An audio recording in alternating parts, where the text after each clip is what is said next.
What up, YouTube? I did an earlier video when I had an exterior walk around, and I talked about the trim level that I have for my 2015 WRX.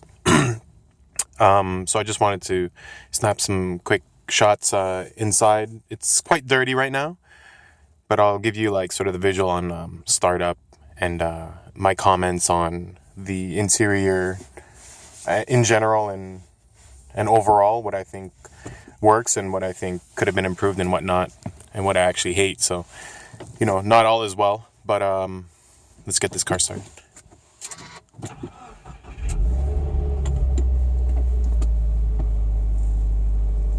Significant enough to.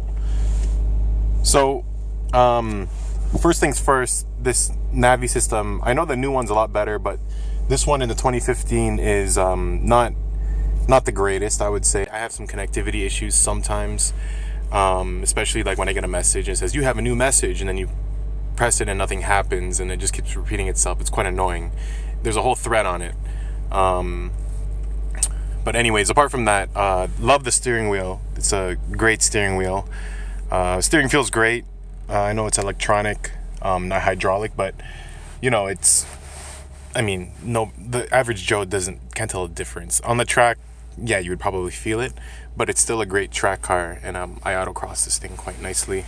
Pedal placement is pretty good. It's pretty close, depending on, you have the right type of footwear, and the size of your foot, it should be good. The seating position is pretty good. I'm a bigger guy. I'm about 5'9", close to 200 pounds, and these leather seats are bolstered quite nicely for my size. I think it's very sort of a North American type of feel. People hate on this like carbon fiber dash, but to be honest, if there was nothing there or just something that was regular or plastic, it actually would make this car less exciting. I don't mind seeing this glossy sort of textured finish on here. I mean, it makes you feel like you're in something sporty, and let's be real here, this is not a $60,000 to $100,000 car. It's quite affordable actually. So that's I don't really have beefs about that. Back seats are great. Lots of room, and I always have some good comments on the back whenever somebody's sitting in the back, saying how comfortable it is. And I actually like sitting in passenger a lot more, because then I could see the interior more, and I get to see what it feels like to actually be a passenger instead of a driver in this car. Especially when you're shifting gears and you're getting into that turbo boost range, and your body kicks back. You don't really feel it as much when you're sitting in driver's seat. You feel it more if you're a passenger, because you're not actually controlling it. Speaker system is okay. It's not the greatest. I mean, it's still really good, but nothing to rave about. So I'm just saying a bunch of things that you guys probably already heard if you're already looking for a review for this car. But generally, I love the car. I love the leather. I'm glad I chose the trim, because if you're going to spend that much money anyway, might as well, invest in something nice. Unless you're going to swap it out and put racing seats in, then definitely get the base or the mid-level trim models.